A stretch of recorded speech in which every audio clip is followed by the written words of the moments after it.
Good day to you. My name is Gatuk. The name of the podcast is Catch It, a new perception.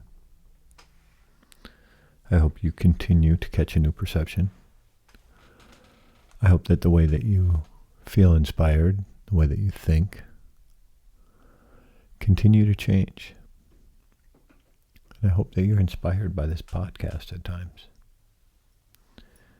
It would be nice if some of you who are inspired could share it with other people that you believe could be inspired by this podcast. I say that because I think sometimes it's important that we share what we are gifted. And if this allows you to think different or feel different, it's possible that you have people around you that might feel different or think different. If you shared this with them, maybe they would be inspired by something that you gifted them. Today, thinking about how is it that we stay calm when frustrated? Or is it a good thing to stay calm when frustrated? Should we show some emotion when we're frustrated? Does it depend on the situation? At times, we get frustrated and we just have to stay cool, calm, move through it. Maybe be professional, depending on what the situation is. Maybe there's other times where we get frustrated where we just have to verbally let it out. As long as we don't aim that at someone, or it doesn't frighten someone, or we don't push the people we love away by doing it, or get them to close down because we're frustrated, I don't think that is healthy for relationships. I don't think that it's good that we push people away or we frighten people or we startle people because of our own frustration. And at times I think it's important that certain people have to let it out. I think about a woman that's in my life, and a couple of them probably, who I love very much, both of them, and a totally different relationship with them. And they feel better, it appears, when they're frustrated and they can let it out. Myself, if I'm frustrated, it doesn't help to make some type of verbal command out of it. It doesn't help to lash out. I go in and I can get calm. And then I feel good. That's the result I'm looking for, is to be calm and feel good. If when you're frustrated, you have to scream, raise your voice, lash out, can you do it without aiming it at someone? Without making someone else feel comfortable at your expense of feeling comfortable? It's a delicate balance to be able to feel our emotions, honestly show our emotions, and not emotionally vomit all over everyone that's in the room at the time. Is it possible to be able to find a balance within that? For me, I have so much pride in being able to just go calm. Turn it inward and let go. Not hold on to it. Not get more frustrated. Not get tense.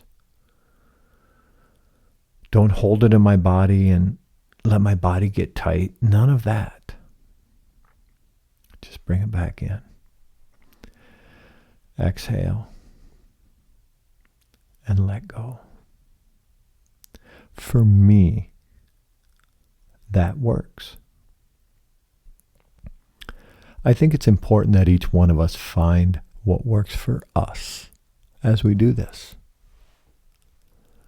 I use frustration as an example because it's not a love, hate, anger, that stronger emotion. Frustration seems to be a lighter emotion to me. Love is a very strong emotion. Hate, anger seem to be strong emotions. Some of us no longer carry those things. I can't afford to be angry. I don't need it in my life. Frustration is about as far as it gets. And I become more conscious of that as I talk about it today on the podcast, and I share this with you. I become more conscious that I don't carry the anger I once carried. I don't have hatred towards people, institutions. It's not worth the time and energy for me. And the reason I share this is because I think that all of us can find a balance in how we release emotion, how we hold emotion. What is it that works for us? I watch one of these ladies in my life who might have an outburst verbally and raise her voice, and then she can go calm. Well, it's easy to not react to that when you know, or I know, that that's what she's doing. When I first started getting to know her, and she would do that, I would fire back. I would get verbally elevated, and then it would go back and forth. And when I don't do that, when I don't react to someone else's frustration and act like I have to carry that frustration, then all of a sudden the entire relationship is different. Because she has to let it out. It's just who she is. Verbally, out it comes. She's frustrated. I don't react, and now she goes calm. Because I'm calm. When I elevate my emotion to be elevated to her emotion, then we both are continuing to be elevated. And that frustration might get elevated into something else. Almost anger, maybe. So can you allow other people to be different than you in the way that they deal with frustration? And as you do that, are you able to build a better relationship with them? Whether this might be a spouse, one of your kids, a parent, whoever it might be. Maybe a grandchild. They get frustrated and they just have a outburst, and you don't react, and you treat them with dignity, love, and respect. And then all of a sudden they calm down. And if you react to them, then they fire back because they're a child and they don't know what else to do. Now they're startled. They were frustrated. Now they're startled. They're getting scared. They get angry.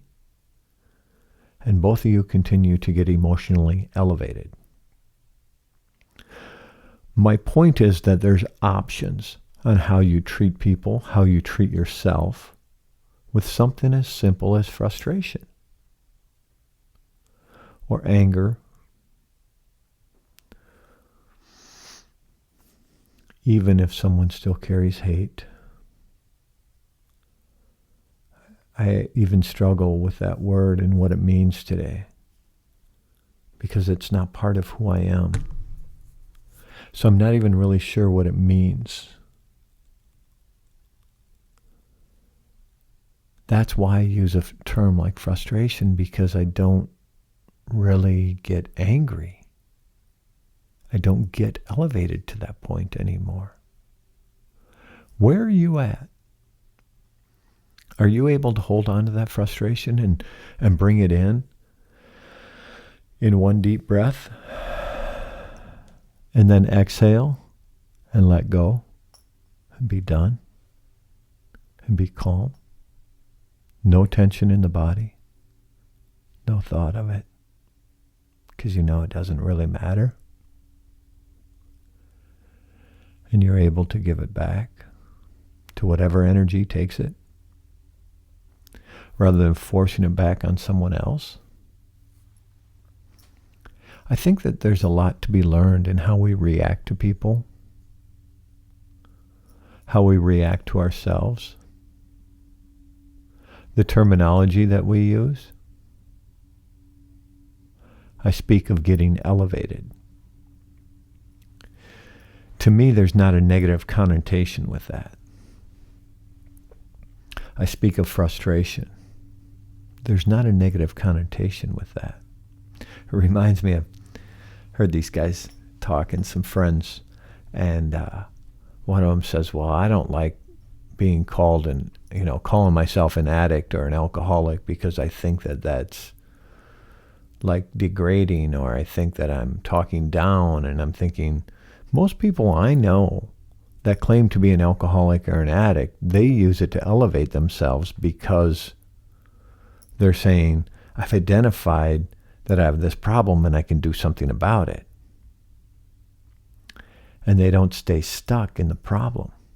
They don't use it for an excuse to stay sick.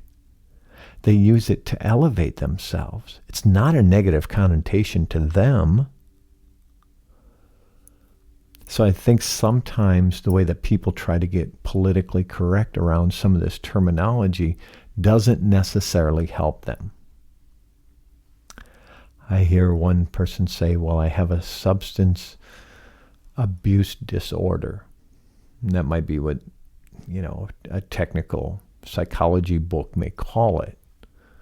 And when they say, I'm a drug addict, and I no longer am caught in that addiction, I'm free from that.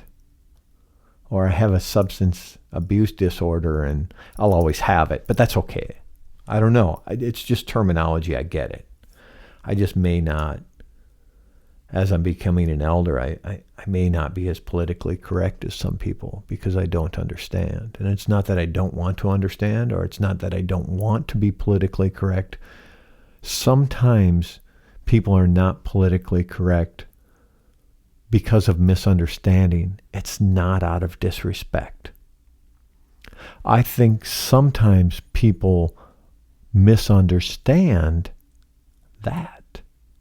They think it's out of disrespect. And it's not. It's out of a lack of understanding. So now there's two people with lack of understanding, because one thinks the other one is being disrespectful, so they don't understand. And the other one's not being disrespectful. They just don't understand. I have much to learn in this lifetime. I come into this lifetime to teach and to learn, and what I am to teach is none of my business. I need to concern myself with what it is I will learn today. And today, I will teach myself. I will have you teach me. I will listen to how I don't need to get elevated when I get frustrated. I can let it go. I can be part of the solution. I can see it differently. I can say thank you and step back. Looking forward to next time. Live in harmony with and use the bounty of the land to bring kindness to the world.